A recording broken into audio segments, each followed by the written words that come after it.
અંબાલાલભાઈ પટેલ આખું ગુજરાત જાણે છે. કદાચ ગુજરાતમાં સૌથી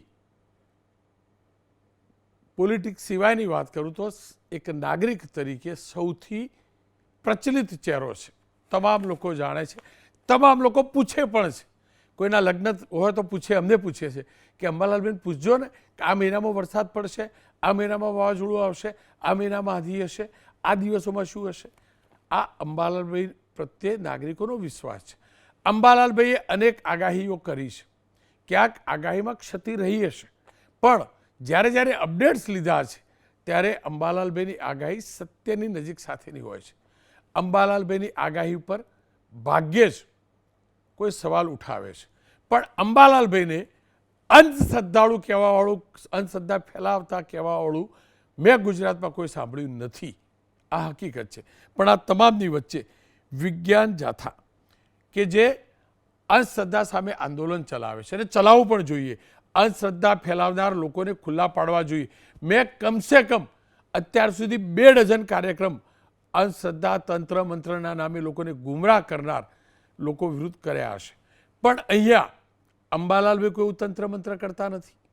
અંબાલાલભાઈ ચોપડીઓ વાંચે છે, અંબાલાલભાઈ ઇન્ટરનેટથી અભ્યાસ કરે છે. ત્યાં સુધી કે અંબાલાલભાઈ એગ્રીકલ્ચર વિભાગમાં રહી ચૂકેલા છે અને એમના અભ્યાસના આધારે આગાહી કરે છે.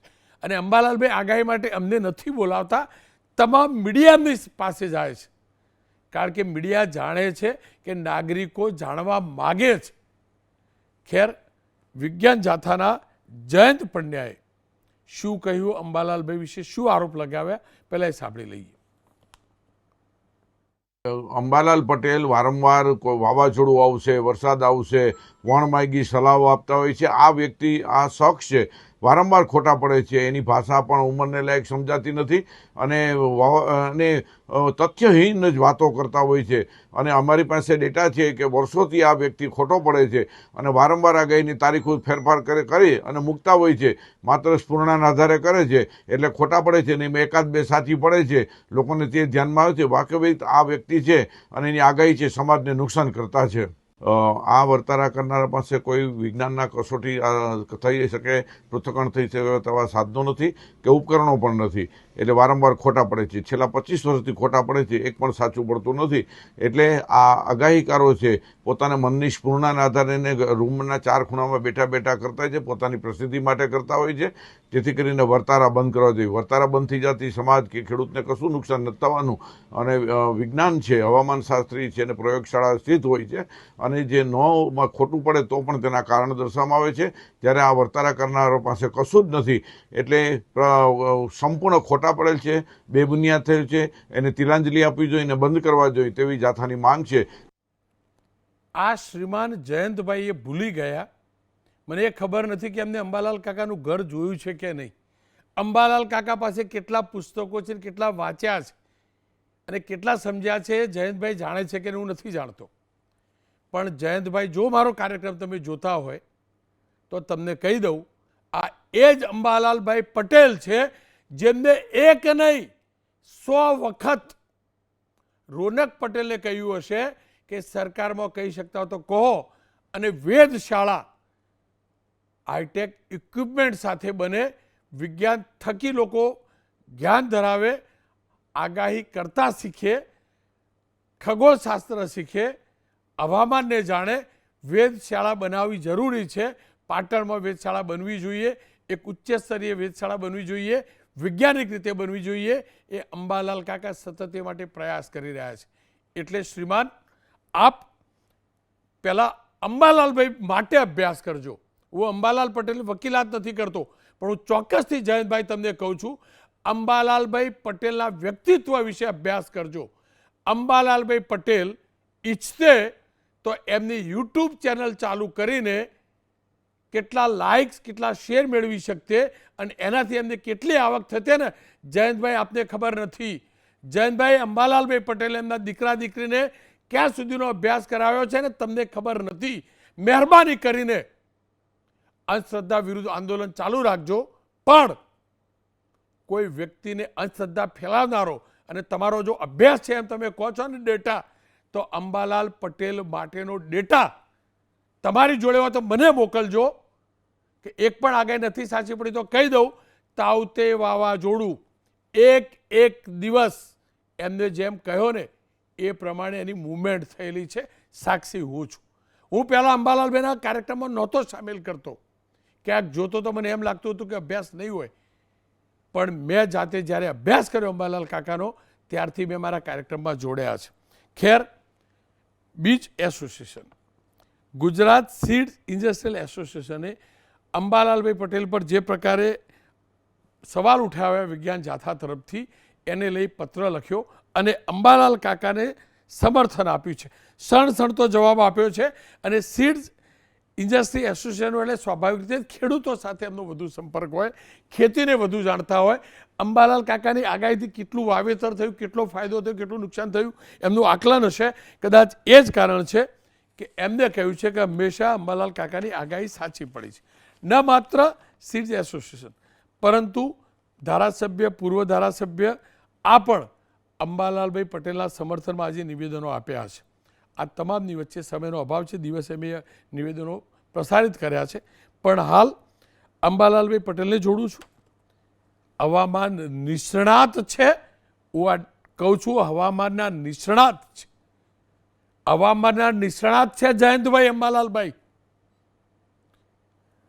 અને ડૉક્ટર NP પટેલ પ્રમુખ છે Gujarat seeds industrial association.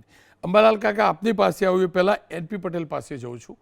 Patel સાહેબ, તમારી પાસેથી મારે જાણવું છે, પત્ર તમે જે જયંતભાઈને લખ્યો છે એ પાછળનો આશય શું, અને તમારા સંગઠનનો અંબાલાલભાઈ પટેલની આગાહીઓ ઉપર કયા પ્રકારનો અભ્યાસ છે, સચ્ચાઈ છે શું? નમસ્કાર રોનકભાઈ.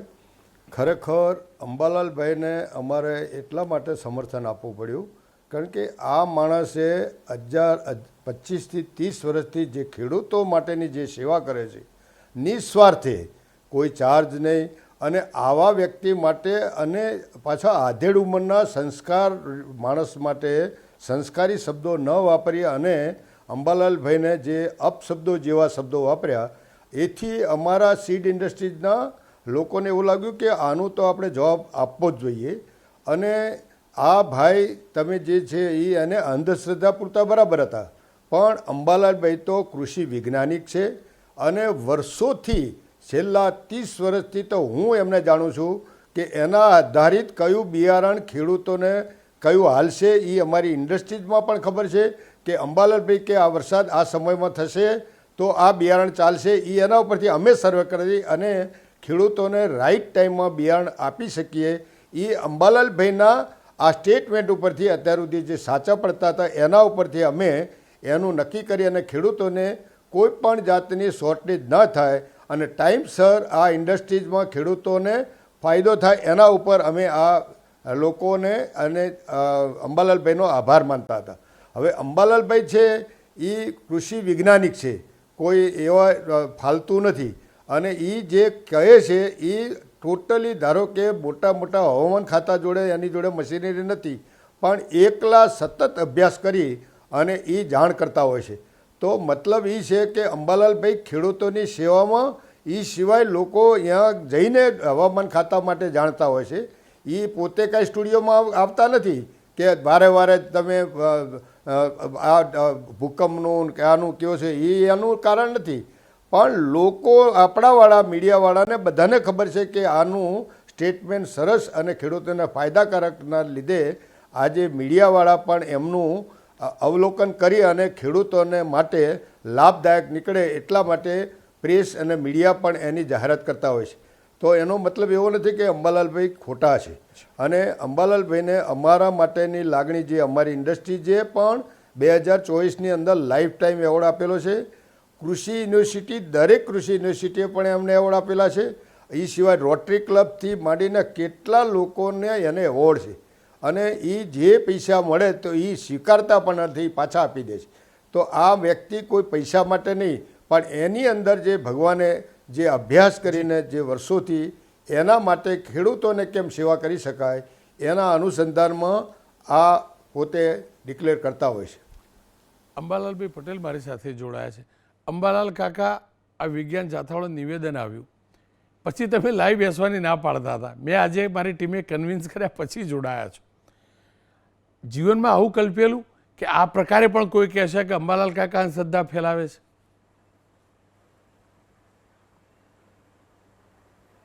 જયંતભાઈ જોડાયા છે? ના, જયંતભાઈ નથી જોડાયા. એમનો બહુ એપ્રોચ કર્યો પણ નથી જોડાયા. ના ના, કોઈ નથી જોડાયા. મારે તમારો જ વ્યૂ જાણવો છે. રોનકભાઈ, મારે નિસ્બત ખેડૂત ભાઈઓ સાથે છે. મારે નિસ્બત પાથરના પાથરીને ગરમીમાં બેઠેલા વેચાણ કરનારા માણસો સાથે છે. મારે મતલબ ઝૂંપડપટ્ટીમાં રહેતા અને ભારે પવન સાથે જે મુશ્કેલી ના વેઠે એમને જાગૃત કરવાનું છે. મારો નિસ્બત માલધારીઓના ઢોર જે છે એ ઢોરમાં ખરવા મવાનો રોગ ના આવે અને ભારે વરસાદથી ઘેટા બકરા ઉઠી ના જાય અને એમના ઘેટા બેટાનું રક્ષણ થાય, ભારે પવનથી ઘેટા બકરા ફંગોળી ન જાય, એ જોવાનું છે. મારો મતલબ રોડ ઉપર કામ કરતા જે ખરા તડકામાં મજૂરો છે. મારો મતલબ જે છે એ ખેતરમાં ખેતી કરતા ખેડૂતોનો છે. મારો મતલબ છે એવો નથી કે એક બિયારણમાં શોર્ટેજ થાય, અલનીનો કહેવામાં આવે શોર્ટેજ થાય તો વેપારીઓ તેનો લાભ લે, તેવો મારો મતલબ નથી. મારો સર્વાંગી મતલબ એમ છે કે વરુણદેવને રીઝવવા, અને નાનભાઈ સાહેબ તો વરુણદેવના પર્જન્ય યજ્ઞ પણ કરે છે અને પર્જન્ય યજ્ઞનું પરિણામ સરકાર તરફથી પર્જન્ય યજ્ઞમાં મને આમંત્રણ હતું. મેં પાવર પોઈન્ટનું પ્રેઝન્ટેશન કર્યું હતું અને અહીં અમારા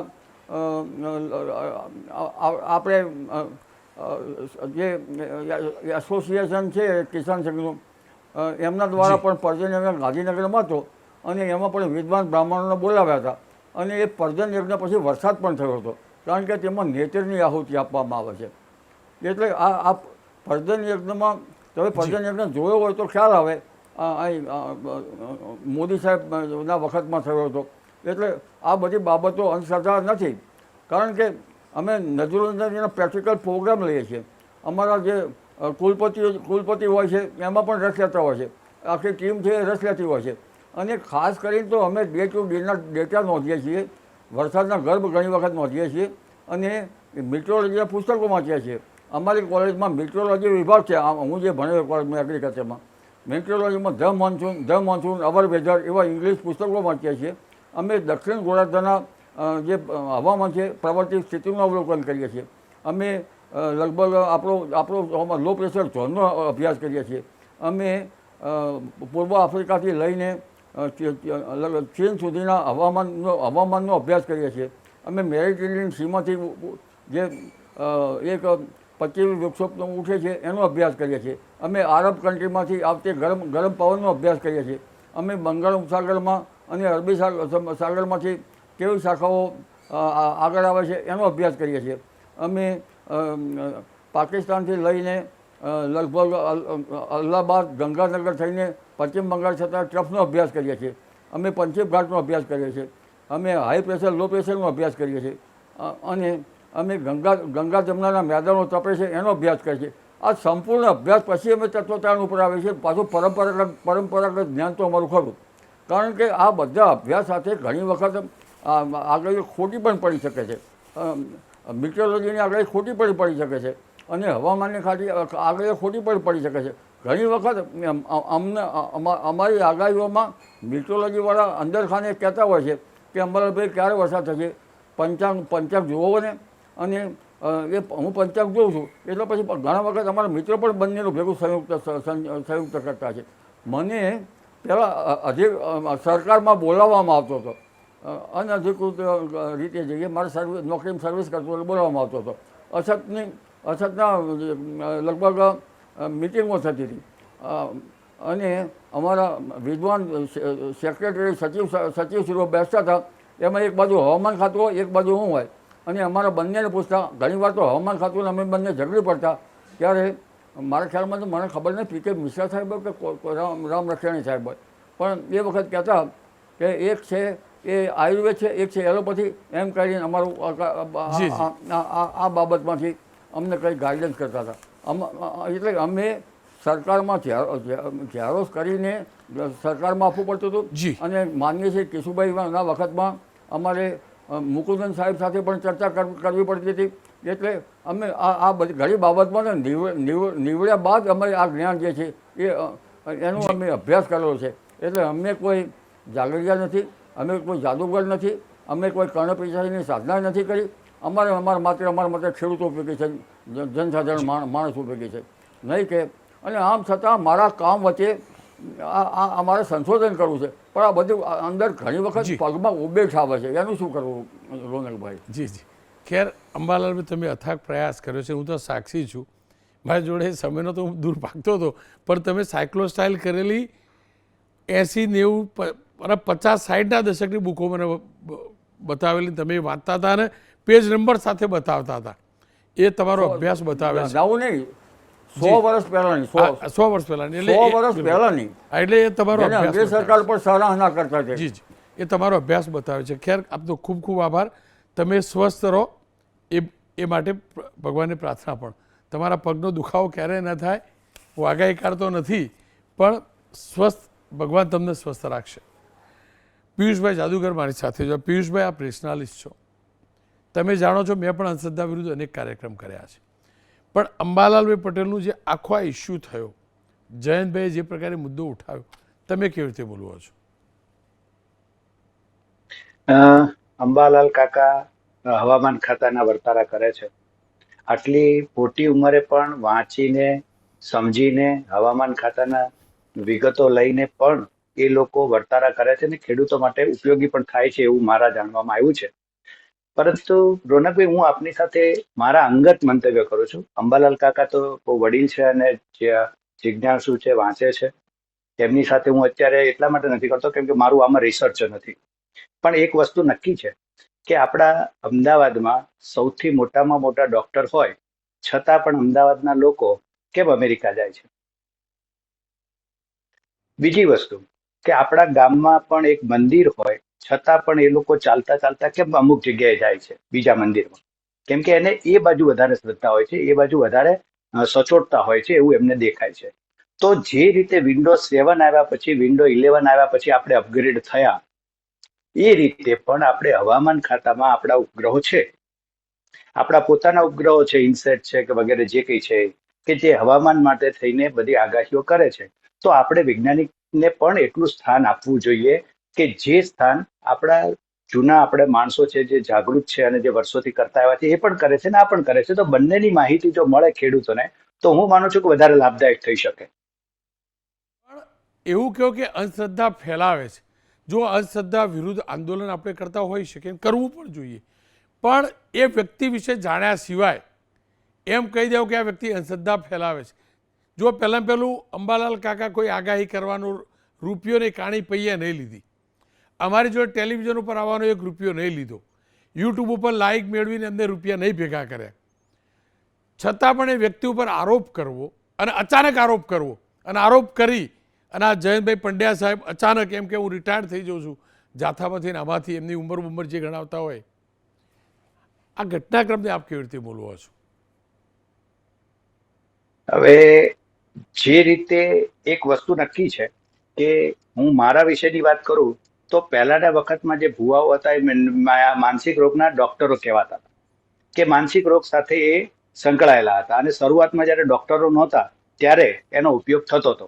પરંતુ જ્યારે ડોક્ટરો આવ્યા, દાખલા તરીકે આપણે મહાન ચિત્રકારની વાત કરીએ તો એ મહાન ચિત્રકાર જે છે, નામ હું ભૂલી ગયો, વિન્ચી, એ વિન્ચી પોતે પણ મળદા કાઢી અને એમાંથી ચીરફાડ કરી અને એમાંથી સંશોધન કરતા હતા કે ભાઈ અંદરની રચના કેવી છે ને શું છે. પણ એ પોતે ડોક્ટર નહોતા. તો ડોક્ટર તરીકે એને જે કંઈ સંશોધન કર્યું છે એ એની પોતાની આગવી સૂઝ, શોખ અને પોતાના વાંચનથી અને પોતાના અનુભવથી કર્યું છે. તો એ રીતે પણ હું જોઉં છું તો જે ભડલી વાક્યો છે એ શરૂઆતમાં હતા, ચોક્કસ છે અને આજે પણ થાય છે. દાખલા તરીકે હું આજનો મારો એક કિસ્સો કહું તો મને પોતાને કંઈક ખબર ના પડી કે ભાઈ શું થઈ શકે. દાખલા તરીકે હું ગાંધીનગરમાં રહું છું તો મારા ઘરેથી મને ફોન આવ્યો કે ભાઈ ટીટોડીના ઈંડા છેક બીજા માળે મુકાણા છે. તો એનો અર્થ એવો થયો ભડલી વાક્ય પ્રમાણે કે કદાચ વરસાદ મુશળધાર વરસે અને કદાચ પહેલા માળ સુધી પૂર પણ આવી જાય એવી રચના થાય. અને એક જગ્યાએ પાછું મેં ન્યૂઝમાં જેવું જોયું કે ટીટોડીના ઈંડા ખેતરમાં પડ્યા હતા. તો મને આ સમયે થોડીક અસમંજસ, કદાચ મને વધારે નથી ખબર પડતી ભડલી વાક્યમાં, પણ આવા પ્રયોગો થાય કે આવા અનુભવો થાય ત્યારે આપણને એવું થાય કે હવામાન ખાતું કમસે કમ છેલ્લા 2 કલાકમાં શું થશે એ તો કહી દે છે. આજે અમેરિકા અને કેનેડામાં હું છું, જી. તો અમેરિકામાં અત્યારે પરિસ્થિતિ એવી છે કે 2 કલાક પછી તમારે છત્રી લઈને નીકળવું હોય તો અમુક એરિયા પૂરતું કહી દે છે કે ભાઈ 50 કિલોમીટરની રેન્જમાં તમારે આ છત્રી લઈને નીકળવું. તો મહત્વની વસ્તુ એ છે કે જ્યારે આપણી પાસે વિજ્ઞાનના સાધનો આવ્યા છે, વિજ્ઞાનને આપણે સમર્થન કરીએ છીએ અને વિજ્ઞાનની વાતો કરીએ છીએ, તો આપણે એનો ઉપયોગ કેમ નથી કરતા? જી જી હું જયંતભાઈ સાથે હું એટલા માટે સંમત છું કે વિજ્ઞાનની વાતો કરવા વાળાને પણ એક સ્થાન મળવું જોઈએ. અને એ વિજ્ઞાનની વાતો જે કરે છે કે વિજ્ઞાનના જે ઇન્સ્ટેટના દ્વારા જે કાયદેસર સરકારી આખું જી. ખાતું ચાલે છે, એવું નથી કે ખેર તમારો અવાજ કદાચ તમારા ત્યાંથી મ્યુટ થયો હશે, સમયનો અભાવ પણ છે. હું ફરીથી કહું છું, મેં અંબાલાલ કાકાની વકીલાત કરવા આ કાર્યક્રમ નથી કર્યો, પણ હું એ વ્યક્તિને જાણું છું, એમનો અભ્યાસ છે એ હું પણ જાણું છું. કેટલા સાચા કેટલા ખોટા તમામ લોકો પણ જાણતા હશે, પણ હું ફરીથી કહું છું, અંધશ્રદ્ધાને ક્યારે કોઈ સ્થાન નથી, પણ શ્રદ્ધા અને વિજ્ઞાન આ બંને જોડાય છે ને ત્યારે આધ્યાત્મિકતા થાય છે, અને આધ્યાત્મિકતામાં જબરદસ્ત શક્તિ છે એ આપણે તમામ લોકો માનીએ છીએ. અને જ્યારે કોઈ પણ પ્રકારની વેસ્ટર્ન ઇન્ટરેસ્ટ સિવાય કોઈ વ્યક્તિ અભ્યાસ કરીને આધ્યાત્મિકતાના ભાવ સાથે રજૂઆત કરે છે, તો તેમને અંધશ્રદ્ધાળુ કહેવા, અંધશ્રદ્ધા ફેલાવનાર કહેવા એ કેટલું યોગ્ય કેટલું અયોગ્ય એ મારો દર્શક સારી રીતે જાણે છે.